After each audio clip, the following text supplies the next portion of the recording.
coronavirus, the journey of a tiny virus with a huge impact that has brought the world to an edge. With that, Salaam Alaikum, dear viewers, welcome and thank you for logging on to our first of 5 series on the Quarantine Show with me, Zamina Kasam. Rightfully so, our first show is dedicated to the trending COVID-19, and during the course of this show we intend to breeze through the medical and the Islamic perspective on coronavirus. So without further ado, with us tonight on our live show, we have sitting 6 feet apart is Dr. Muhammad SHABBIR Muhammad Hussain, an orthopedic surgeon from Ibrahim Haji Hospital. Assalamu alaikum and welcome on our show.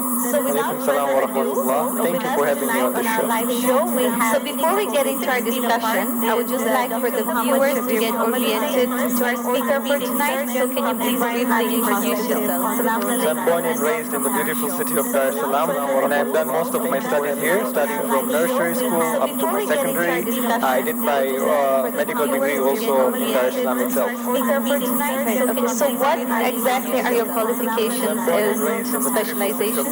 So I finished my medical school in 2013, did my internship, worked a few years at Regent's Medical Center in Dar es Salaam itself, and then went in for my master's in orthopedics and traumatology, which I completed, alhamdulillah, in 2019. I've also done fellowship of College of Surgeons East, Central and Southern Africa in 2019 Medical Center in Dar es Salaam. Right. Also, we've heard a lot of your name in the community. Can you tell us a bit about your involvement in 2019? So alhamdulillah, we have a blessed community which is very vibrant, and alhamdulillah, I've been blessed enough to be part of some of the committees, for example, the debating society, the literary section. I'm also part of the welfare medical team. I'm a teacher at the Hussaini Madrasa Boys section, and also part of the Quran Drive committee, and also a Topic board member. Part of some of Okay, so as you know that there's a bucket load of information regarding the coronavirus which is out there, WhatsApp, social media, all gatherings you go to, this is what's trending. So how does it feel you being here tonight, taking your time out to contribute to this cycle, giving your input regarding the coronavirus? I believe it's extremely important to have the right amount of knowledge and the right information, because too little information is bad and harmful, and too much is also harmful. You will be anxious, you will always be checking how many number of cases are there, how many number of deaths are there, which I was doing just a while ago, for the statistics. But see, we can't bury our heads in sand just also like an ostrich, because there is danger looming around us, and then think that the danger will just go away.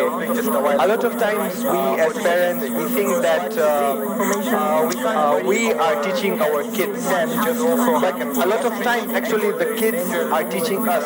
For example, I was playing peekaboo or hide and seek with my daughter with a year and a half. A lot of times, and what she did was she was covering her eyes with her hands, meaning that I can't see her. Although she couldn't see me, her thinking was I can't see her. So we can't be like drug addicts using alcohol, for example, or drugs to move away from the problems or social problems, thinking that they'll be solved. We have to know, we have to read about it, we have to be aware so that we protect ourselves, prevent ourselves and the community. So it's very important to be able to freely talk about it. The problems. Correct, and that's the reason we chose tonight's topic to start off our series with, because we feel like there's a whole lot of extra information which is out there, and it's very important, like you say, to filter out. Otherwise, we have people going wild in what kind of measures they're taking. You know, I'm sure you've seen so many posts they go out. So, can you just give us an insight to start off with what exactly is COVID-19, and otherwise, is it a whole new concept in this health arena? What kind of let's start they're taking? with the etymology, with the name itself. So COVID-19. So code stands for corona, D for the virus, and D for disease, and 19 because it was first reported in the year 2019. So basically, coronavirus are a group of viruses that have the ability to cause diseases in mammals and in birds. So the host is normally a bird, for example, a bat. They normally cause mild to severe diseases. Some of the common colds are also caused by coronaviruses. Normally they are mild and so they wean away with time. But we have had severe diseases in the past 20 years, at least 3 of them. So this will be the third one. For example, we had the SARS outbreak from 2002 going up to 2003. So the SARS was severe acute respiratory syndrome, which then started from China and Hong Kong and then was spread throughout the world. And then we had the MERS virus in about 2012, which was the Middle Eastern respiratory syndrome. And now we have the COVID, or the COVID-19, which then started from China. So basically the name with black protein spikes, and hence it looks like a crown, and hence the name corona. Oh wow, okay, that was interesting. Protein spikes, and hence so we just need to take a short break. Crown, and hence the name corona. Oh wow, okay, that was interesting. Protein spikes, and hence so we just need to take a short break. And hence the name corona. Oh wow, okay, that was interesting. Protein spikes, and hence so we just need to take a short break. And hence the name corona. Oh wow, okay, that was interesting. Protein spikes, and hence so we just need to take a short break. And hence the name corona. Oh wow, okay, that was interesting. Spikes, and hence so we just need to take a short break. And hence the name corona. Oh wow, okay, that was interesting. Spikes, and hence so we just need to take a short break.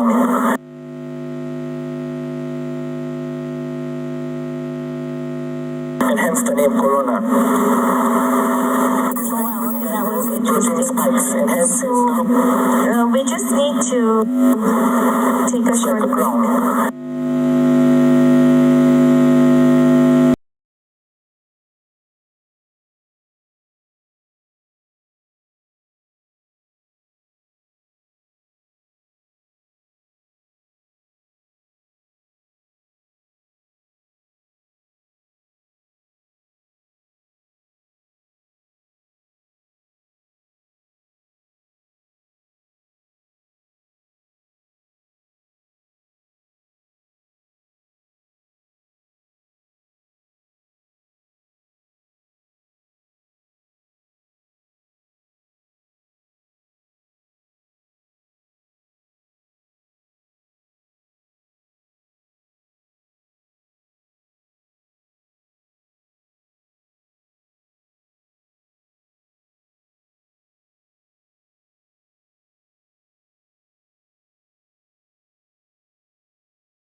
Hussein, so I'm gonna cry a river of blood tonight. I see it so clearly, I feel all of his pain. Just see the head of Hussein, so I'm gonna cry a river of blood tonight. I see it so clearly, I feel all of his pain. Just see the head of Hussein, so I'm gonna cry a river of blood tonight. I see it so clearly, I feel all of his pain. Just see the head of Hussein, so I'm gonna cry a river of blood tonight. I see it so clearly,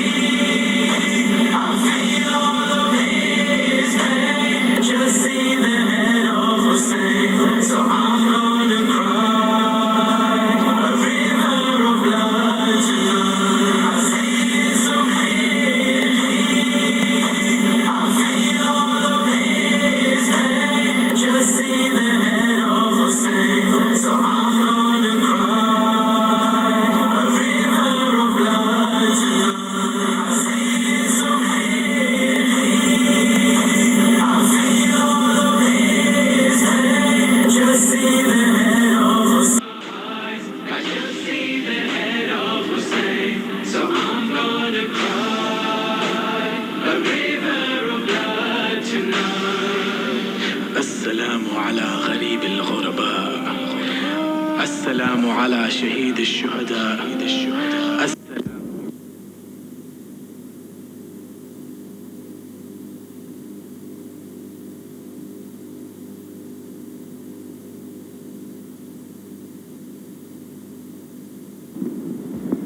The novel coronavirus, the journey of a tiny virus with a huge impact that has brought the entire world to an edge. With that, Salaam Alaikum, dear viewers. Welcome and thank you for logging on to one of our first series of 5 shows on the Quarantainment show. This is me, Zamina Kasam, and we would like to foremost apologize for the technical issues that we encountered. So rightfully so, our first show is dedicated to the trending COVID-19, and throughout the show we are looking into breezing through the medical and inshallah the Islamic perspective of the coronavirus. So without further ado, with us tonight on our live show, sitting 6 feet away, is Dr. Muhammad SHABBIR Muhammad Hussein. He's an orthopedic surgeon from Ibrahim Haji Hospital. Assalamu alaikum and welcome to our show. Wa alaikum salam wa rahmatullahi wa barakatuh. Thank you for having me.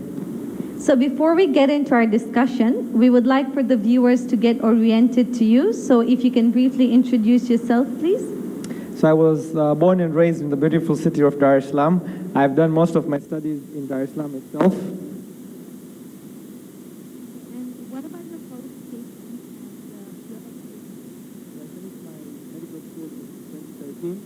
Then went on for my internship, then worked for a couple of years at Regis Medical Center, again in Dar es Salaam, and then went in for my master's in orthopedics and traumatology. I also did my fellowship last year in orthopedics and traumatology by College of Surgeons in Central and Southern Africa. So we've heard your name a lot in the community as well. So can you tell us a bit of your contribution to that? Alhamdulillah, I am blessed to live in a very vibrant and active community, and I've been very fortunate to be part of some of the committees, for example, the debating society, the literary section. Alhamdulillah, I'm also part of the welfare medical team. I'm a teacher at the Husseini Madrasa Boys section for the past 5 years now, and also part of the Quran Drive committee and Tabligh board member. Okay, so I'm sure you know that there is like a bucket load of information out there regarding this coronavirus. And every gathering that you go to, all social medias, that's all everyone's talking about. So how does it feel to contribute to that cycle, taking your time out and being with us on this show tonight? So once again, I feel blessed. And I just want to reiterate that it's extremely important to strike a balance. We can't close our eyes. Just like my 1.5-year-old daughter, when we're playing peekaboo, she closes and covers her eyes with her hands, thinking that even I can't see her. Or just like an ostrich, burying his or her head in the sand, thinking that there is no danger lying near her. But we need to be vigilant, we need to be active, we need to understand what the problem at hand is and try wisely, not with panic, but wisely to take steps to prevent it to occur from within our communities, within our families. But it's important to strike a balance. Otherwise, we'll be very anxious and always look at the number of cases in the world, number of deaths in the world. That will bring more problems than solutions. Correct, and that's exactly why we're all here watching today and hosting this. It's because there is a lot of extra information which is out there, a lot that needs to be filtered. So otherwise, all that information is making people go wild and take like some extremes which are really crazy. So we are here today to just understand what is this COVID-19 and what we can do about it.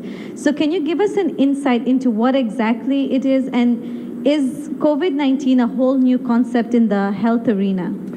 So first of all, let's start by explaining what COVID-19 stands for. COVID, so CO for corona, so corona, and V for virus, and D for disease. So it's a coronavirus disease which was first reported in 2019, and hence COVID-19 or nCoV-19 because it's novel, it's new. What we need to know about the name also, when you look at it microscopically, it's spherical in shape with glycoprotein spikes, and hence corona, because corona comes from the Latin word which means a crown or a halo. So that's where the name is derived from. Coronavirus is a group of viruses that can cause diseases to mammals and to birds. So mammals including human beings. It can cause respiratory diseases or illnesses which range from mild to severe. Some of the common cold are actually also caused by coronaviruses, but some of the severe ones which we know, it has happened, for example, in 2002, the SARS outbreak, the severe acute respiratory syndrome. And then the MERS virus, the Middle Eastern Respiratory Syndrome, which started off in 2012, then died down in 2013. And now we have the nCoV SARS-2. Okay, so it's out there that the coronavirus has been classified as a pandemic. But to a lot of non-medical personnel, the word pandemic is very foreign, and they don't understand why it's such a big deal. So can you help describe what a pandemic is and differentiate it from an epidemic? So epidemiologically speaking, we have three terms. We have endemic, epidemic, and pandemic. Endemic is basically a disease that is present in a community or a nation at a steady state rate. For example, malaria. In Tanzania, it's endemic to Tanzania. When we talk about epidemic, it's an outbreak of disease through several communities and across many people. But when it crosses around the globe and the world, then it's called a pandemic.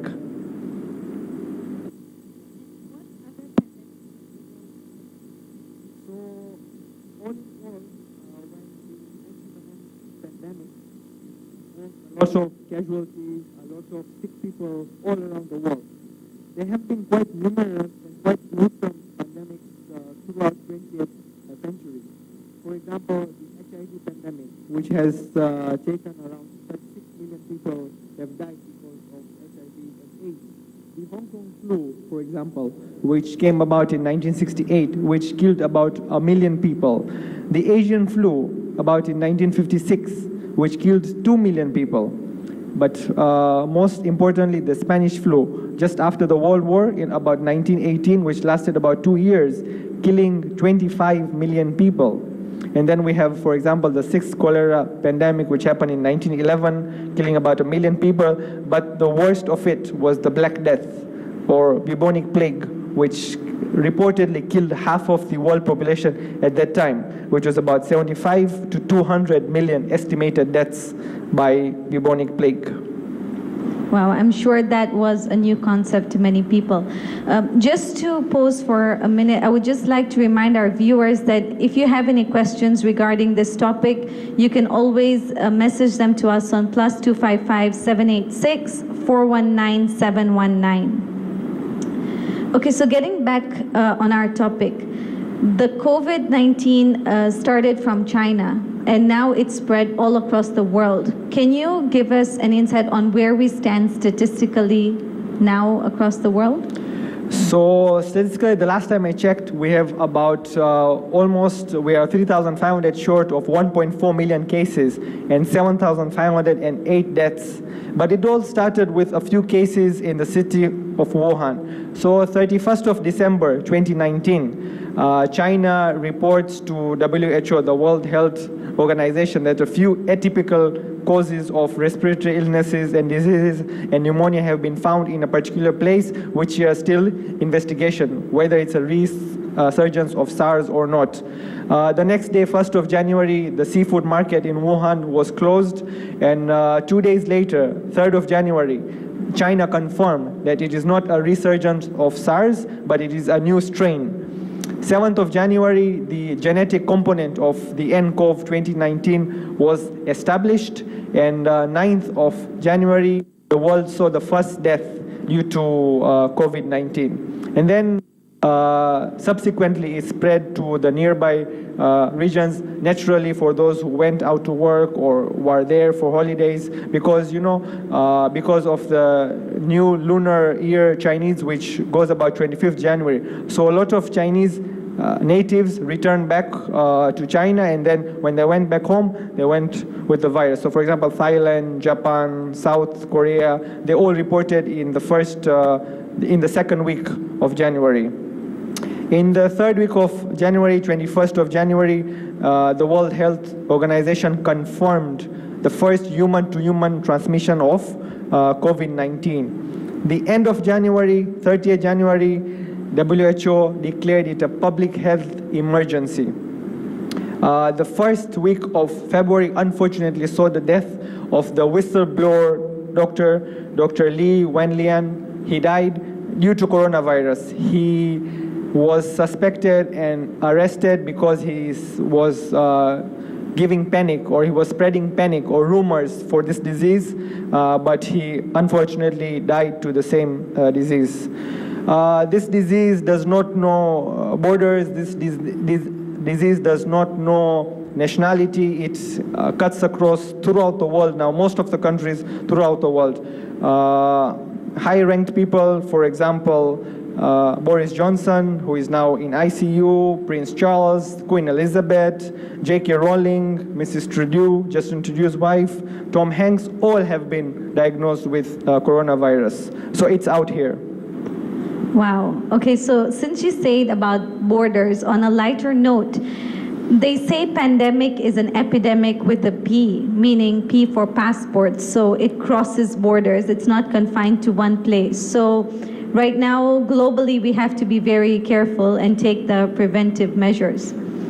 So getting on that, there's a lot of alert about signs and symptoms to be able to detect, and I think key would be to pick up these signs and symptoms early.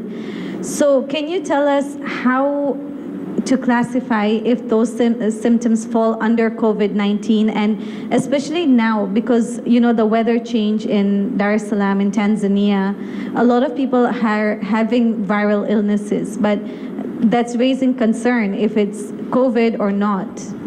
So the first thing to note that all people who are infected show symptoms. That is not true. There are some asymptomatic carriers which are also the dangers to society because they can be contagious.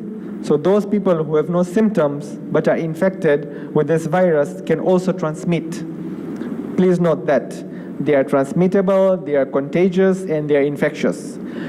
Symptoms, however, unfortunately, are not very specific. They are not very specific to coronavirus disease. For example, fever is reported at 88% of the patients. But just not every fever is coronavirus. And not every coronavirus patient has fever. So it goes both the ways. So what they do, for example, what we can do, for example, in the hospitals or on the road or in the airport or in the seaport, normally they take the temperature. They're not actually testing for coronavirus because there is no infrared testing of coronavirus, especially now. But they're just checking as fever for a sign of coronavirus. So also, for example, if someone is feeling feverish because of coronavirus, if they take a Panadol or a diclofenac, that will be masked. So again, this is not a very sensitive or specific way to know somebody has coronavirus or not. About 2/3 of the patients also have a dry cough. 1 in 5 patients have symptoms of difficulty in breathing or shortness of breath or chest tightness, and about 30% has sore throat. Okay, so there's also a lot of hotlines that are available both on community level and on country level that can be used, to get in touch with in case of these symptoms being observed in any individual. So we don't want to get to that stage where, we already have it, inshallah, but how can we do that? What is the preventive measures that we can take? So before we go there, I just want to note that how it is spread. The method of spread so far that is confirmed is through respiratory droplets. So for example, if someone sneezes, or if someone coughs, or if someone even is talking for that matter, if the droplets, the virus can stay in the surrounding air for about 3 to 6 hours. But if I sneeze or if I cough, and I cough on my hand and then I touch a doorknob, the virus, if it's metal, for example, the doorknob is metal, then it can stay for up to 4 days. So that's the danger. The difference between the common cold and coronavirus is this. Common cold, one person will affect on average 1.3 to 1.4 person on average. So if you take 10 lines later on, it will be 14 people. But if you see, for coronavirus disease, one subject tends to give or pass it on to at least 3. 10 lines later or 10 cycles later, it will be thousands and tens of thousands of people. That's the danger. So the best way is prevention. The treatment is mainly symptomatic, but we won't go much into that, but we need to prevent it. How do we prevent it? There are a few concepts that I have come across in the past few weeks and months. So social distancing, for example, or quarantine. There is a difference. Social distancing is basically to limit your movements outside home as possible. So staying at home, keeping a safe distance of 6 feet or 1.5 meter or 1 meter and 80 centimeters from the other person, whether we are walking on the street, whether we are dealing at a restaurant or whatever we're doing. But very important is washing of hands.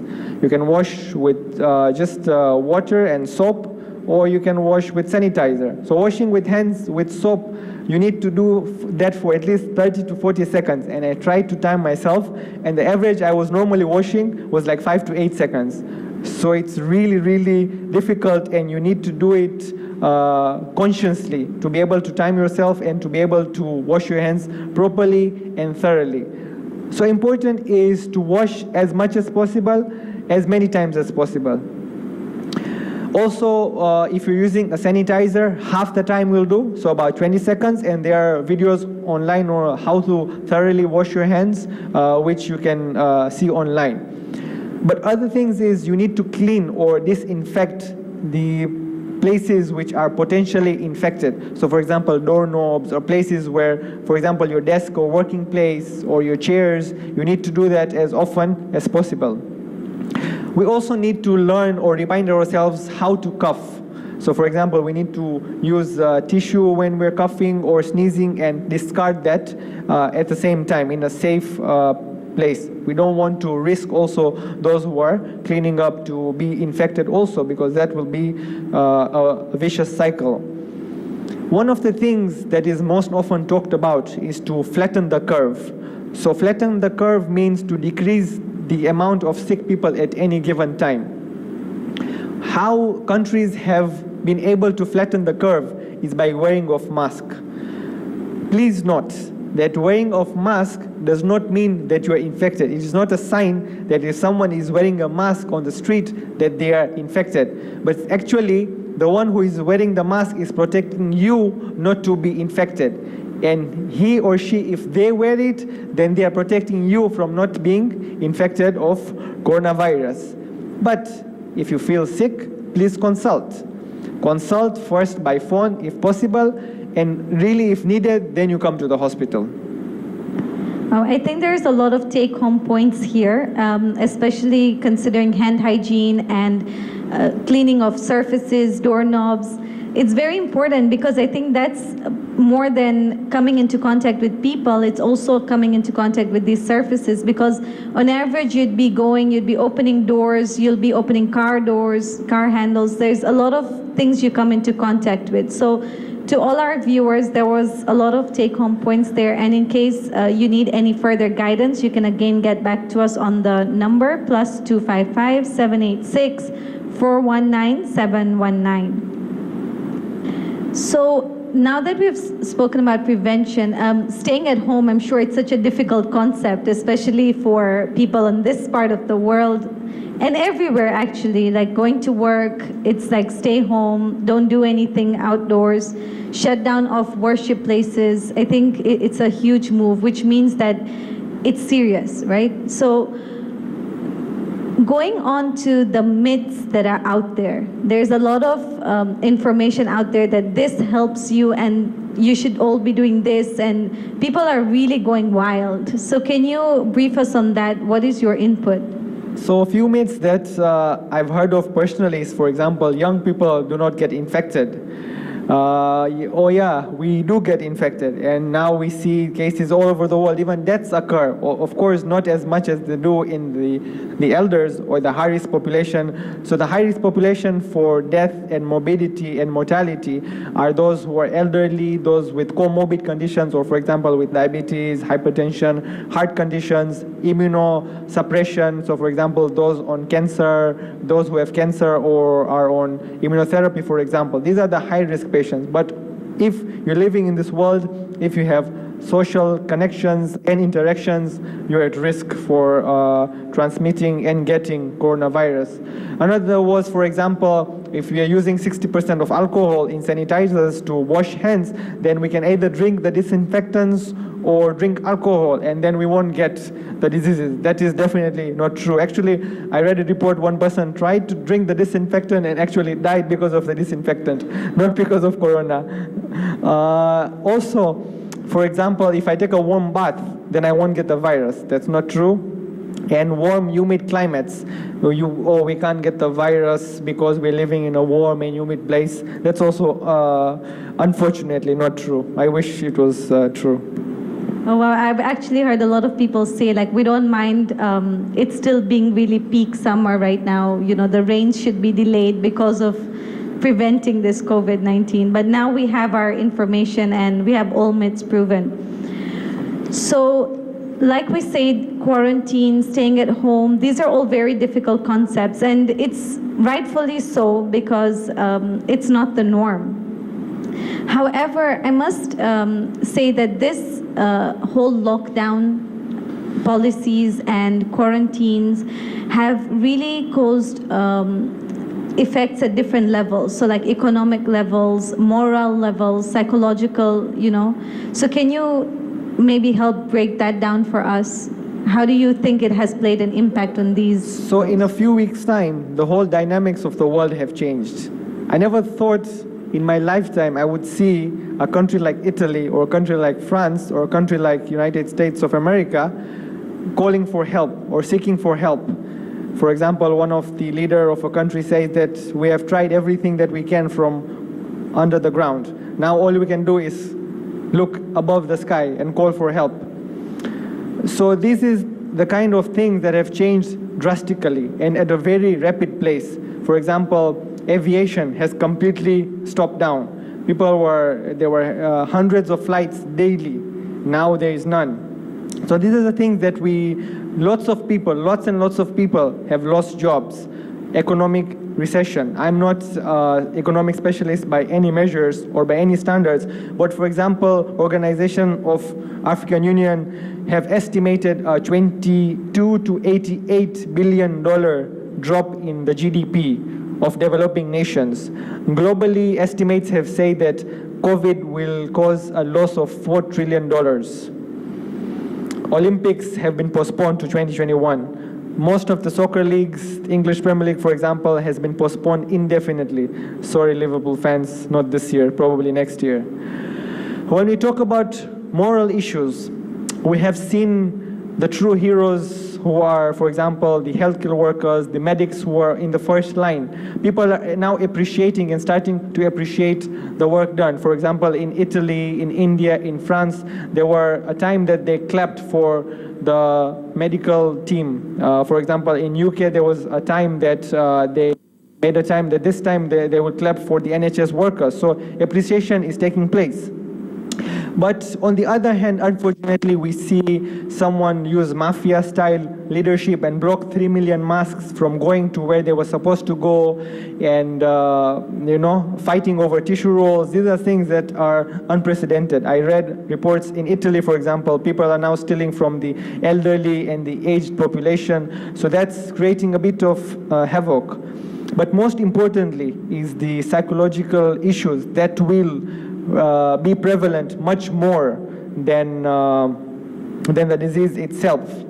So, for example, the APA, American Psychiatry Association, is saying there will be a 2 to 3-fold increase in mental health diseases, disorders, anxiety, obsessive compulsive disorders. But I think we'll have a talk show with regards to the mental health, so I will skip that for now. That's correct. We will be having our mental health discussion on our next show on Friday, same time, 9:30 p.m. And it'll be led by a specialist in that field as well. So as we spoke about psychological issues, there's a lot of old people homes that have been left without their families now, no support. And I'm sure it's a difficult phase, but the only reason such measures are being implemented is because they have an effect. And right? just a note, social distancing does not mean emotional distancing. So I can still call my father and mother over WhatsApp call and Skype and Zoom and, be able to see them. Of course, it is not the same, coming to mosque. We are social beings, but sometimes we have to take drastic measures to prevent drastic failures. Yeah, no, I agree because I feel like these drastic measures would not have been taken if they didn't have an effect. Yeah? True. So when this COVID-19 first came out, the concept was very small, and then when it was declared as a pandemic and the way it grew very fast, there were a couple of opinions in terms of like Islamic perspective. Is it a punishment? Is it a curse? Are these things appropriate? What does Islam have to say when it comes to the science of diseases?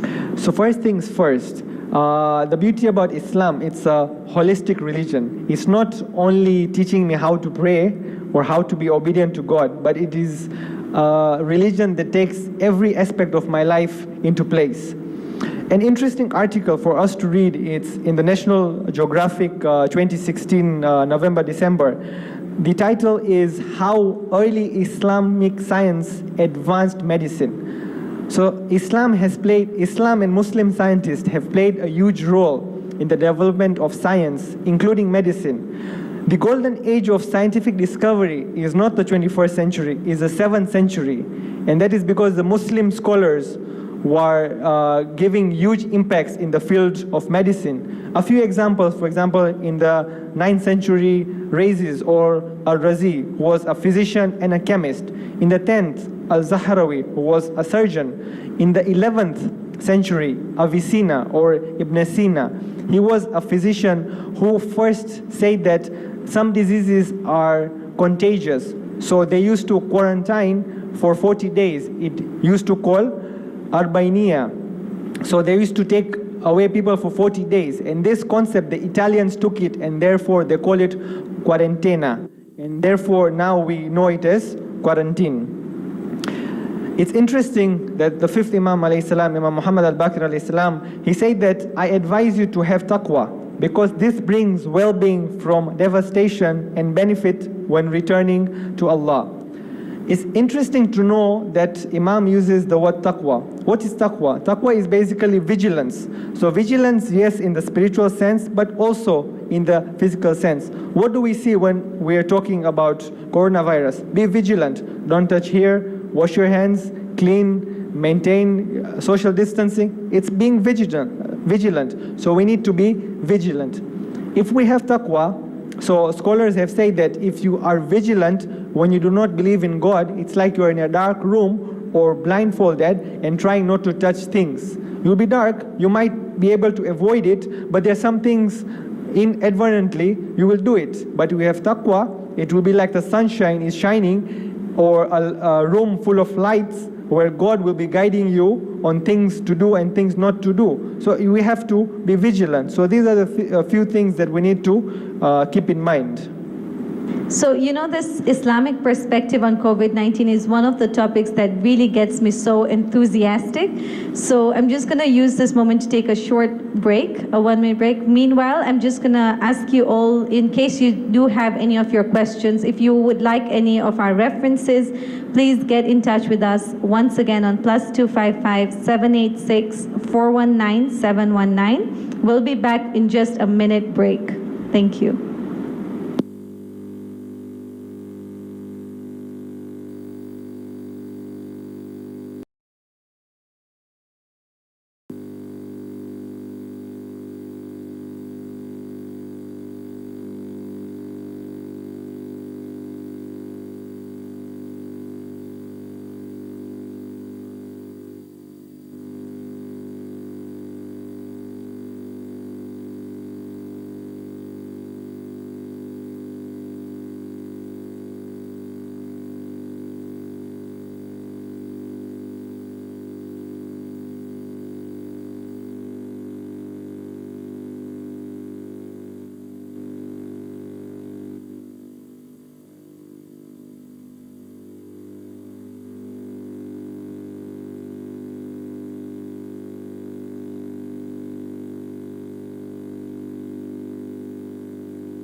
So we welcome you all back after this short break.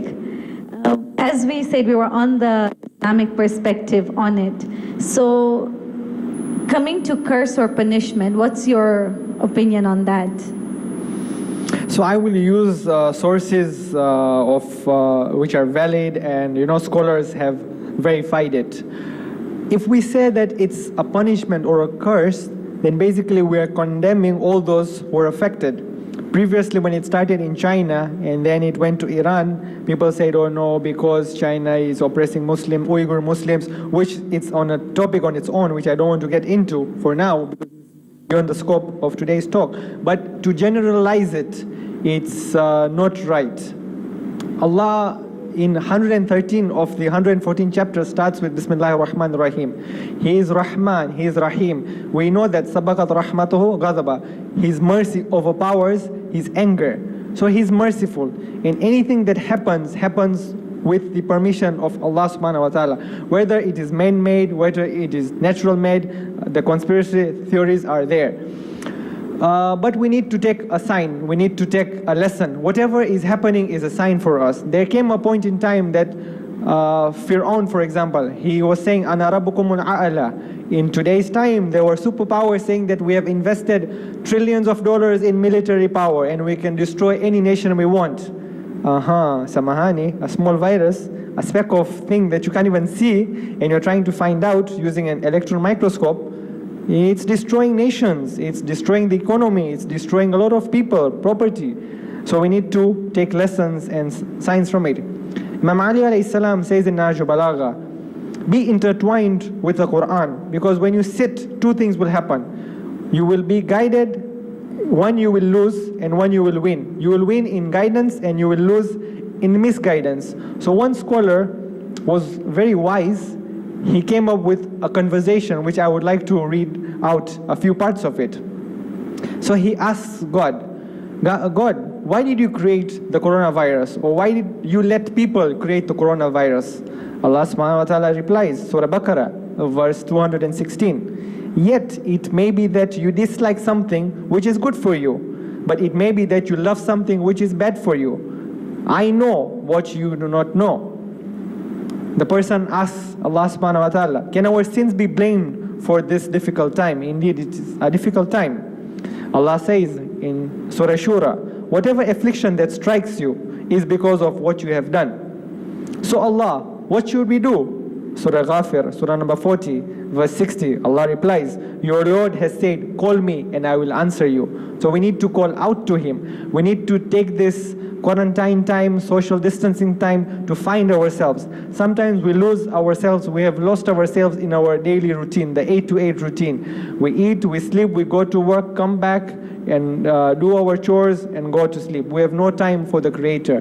Let's use this time wisely. Let's pray on time. Let's recite Quran. Let's read some wise words and wisdom and learn lessons from it that we can implement. The wise person asks Allah, theoretically, will you eradicate this virus? Allah says, Surah Baqarah, verse 207, Allah is indeed the most kind to His servants. So yes, there will come a point in time. He asks, we see people dying across the world. How do I deal with it? Allah replied, Surah Anbiya, verse number 35, every soul shall taste death. He asks, give me a sign regarding COVID-19. Surah Fussilat, Allah replied, verse number 35, we shall show them our signs in the horizon and in their own selves until it becomes clear to them that He is the truth. There is no truth apart from Allah. Oh Allah, after this hardship, what will many people do? You have asked us to call you, and many people will call you, but what will you do after you have passed us through this obstacle and hardship? Surah Yunus, verse number 22 onwards. It is He who carries you across the land and sea when you are in the ship. But when He delivers you, what do? You become unthankful, ungrateful, return back to what you used to do.